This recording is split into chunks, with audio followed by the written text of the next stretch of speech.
તો ભૂજ તાલુકાના જુરા કેમ્પ ગામે ઉનાળામાં પાણીની તંગી જોવા મળે છે।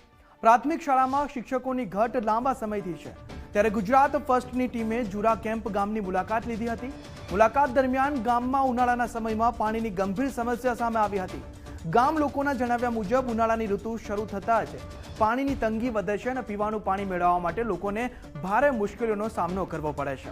ઘણી વખત ગામ લોકોને દૂરથી પાણી લાવવું પડે છે અથવા મર્યાદિત પુરવઠા પર નિર્ભર રહેવું પડે છે। આ ઉપરાંત ગામની પ્રાથમિક શાળામાં પણ શિક્ષકોની ઘટ જોવા મળી રહી છે। શાળામાં વિદ્યાર્થીઓની સંખ્યા હોવા છતાં પૂરતા શિક્ષકો ઉપલબ્ધ નથી, જેના કારણે વિદ્યાર્થીઓના અભ્યાસ પર ગંભીર અસર પડી રહી છે। ગુજરાત ફર્સ્ટ ન્યૂઝની ટીમ અત્યારે આવી પહોંચી છે છેવાડાના જુરા કેમ્પ ગામમાં। અત્યારે જોવા જઈએ તો અહીં અનેક સમસ્યાઓ પણ જોવા મળી રહી છે। અત્યારે ઉનાળાનો પ્રખર તાપ જ્યારે વરસી રહ્યો છે ત્યારે પાણીની સમસ્યા પણ અહીં વર્તાઈ રહી છે। ત્યારે અહીંના જે સામાજિક આગેવાનો છે તેમની સાથે વાત કરવાનો પ્રયાસ કરશું। શું નામ છે આપનું અને ખાસ કરીને અત્યારે શું સમસ્યા જોવા મળી રહી છે? મારું નામ ડોલુભા પનજી સોઢા। અમારા ગામમાં ખાસ કરી અમને પાણીની બહુ તંગી છે। હમણાં જ્યારે ઉનાળો ચાલુ થાય ત્યારે અમારા ગામમાં જબરદસ્ત પાણીની તંગી। અમારા ગામમાંથી કમસે કમ 70-80 કિલોમીટર દૂરથી પાણી આવે છે। એ ઉहाँથી આવે રોદ્ર માતાથી લોરિયા ચેકપોસ્ટ, ત્યાંથી જુરા ગામથી અમારા ગામમાં આવે।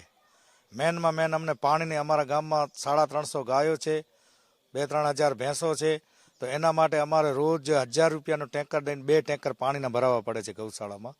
અમને ઉનાળામાં સૌથી વધારે તંગી મેનમાં મેન પાણીની। બીજો તો અમારા ગામમાં વિકાસ બીજો તો સરકાર સારો કરે છે, ખાલી પાણી અને અમારા સ્કૂલમાં શિક્ષકોની બહુ ઘટ છે।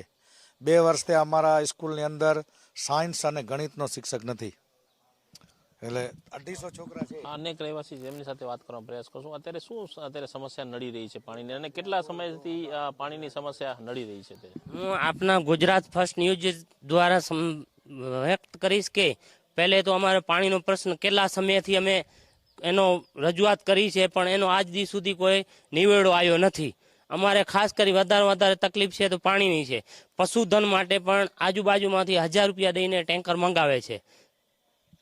આપ શું કહેશો ખાસ કરીને અત્યારે પાણીની સમસ્યા મળે છે? પાણીની બહુ તંગી છે। હમણાં હાલ ઘડી ઘણા ટાઈમથી આપણે ટેન્કરને મંગાવીએ છીએ ગૌશાળામાં। પાણીની સમસ્યા લાંબા સમયથી અત્યારે જોવા મળી રહી છે, ત્યારે અહીંના સ્થાનિક છે તેમની સાથે પણ વાત કરવાનો પ્રયાસ કરશું। અત્યારે પાણીની જ્યારે તકલીફ પડે છે ત્યારે તમને અત્યારે ટેન્કર મંગાવવા પડે છે, એ શું ભાવે ટેન્કર મંગાવવા પડે છે? અમારા ટેન્કર ઓછામાં ઓછા 600 થી 1000 રૂપિયાના ટેન્કર આવે, અહીંયા મંગાવવા પડે છે।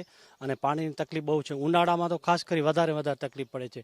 તળાવો પણ ખાલી થઈ ગયા છે। ખાસ કરીને જોવા જાવ તો શિયાળામાં અને વરસાદમાં તળાવ પાણી ભરેલા હોય અને ઉનાળામાં પાણી ખાલી જ હોય છે બધું, એટલે ખાસ કરી પાણીની તકલીફ છે। અને બીજું કે અમારી સ્કૂલમાં શિક્ષકોની પણ ઘટ છે હાલમાં। લાંબા સમયથી અહીં સમસ્યાઓ જોવા મળી રહી છે, તેમ છતાં અહીંનું જે તંત્ર છે તે ઊંઘમાં હોય તેવો તાલ અહીં સર્જાયો છે। ત્યારે તાકીદે ખાસ કરીને જોવા જઈએ તો પાણીની સમસ્યા અને જે શિક્ષકોની ઘટ છે તે નિવારવા કમર કસે તે પણ જરૂરી બની રહે છે। કેમેરા રેહાન સાથે કૌશિક છાયા, ગુજરાત ફર્સ્ટ, જુરા।